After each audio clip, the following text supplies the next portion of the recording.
Kenny was just getting ready to tell George about his friend Graham. This is chapter 6, continued. There was a knock at the door. With a hold that thought gesture, George ran downstairs and answered it. Kenny couldn't see much from where he was sitting, but it sounded like someone was delivering a package. A friend of yours is a friend of mine, he said to his mug and smiled. Perhaps this wasn't going to be so difficult after all. The stomach ache began to fade, and he heard a hearty, "Thank you, sir," from downstairs, right before the door slammed shut. George returned to his study, holding a large, ornately sealed scroll. He was smiling from ear to ear. He sat down on the trunk with the large padlock. What? Kenny said. What is it? Yesterday I received word from the royal palace requesting me to come out of retirement, George said, pointing to some letters on his desk. So it was true. The old-timer really had worked for the king after all. His stories of life as a cavalier and armored horseman were real. And today, George said as he held up the scroll, I received my official orders for one final task, and it is the most honorable task, might I add. Orders? Kenny asked. But the answer was slowly dawning on him.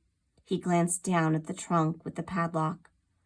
On a small, rusty brass plate, it read, From His Majesty's Royal Armory, property of George E. Badger.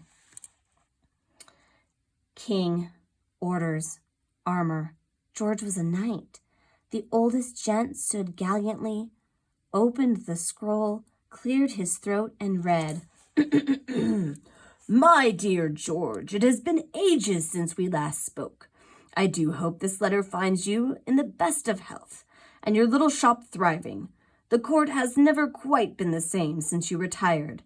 If I may be so bold as to get right to the point, I ask one last request requiring your special skills for our great land.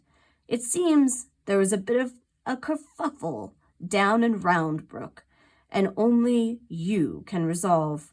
I do hope you are up for it, as there is no one else in all our land who can handle this as well and as professionally as you.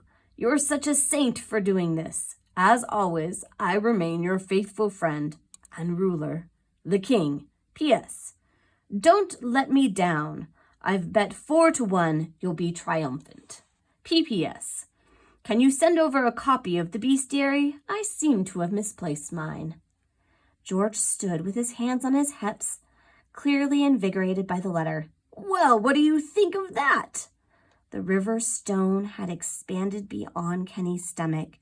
He could feel it pressing into his throat. He knew what George was going to say, but he had to ask. He needed to know for sure. What is that he is asking you to do?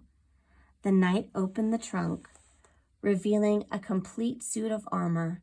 It was elaborately engraved, yet tarnished in spots. My dear boy, he said, pulling out the long, gleaming sword, I am his devil dispatcher, his scourge remover. I am the kingdom's #1 dragon slayer.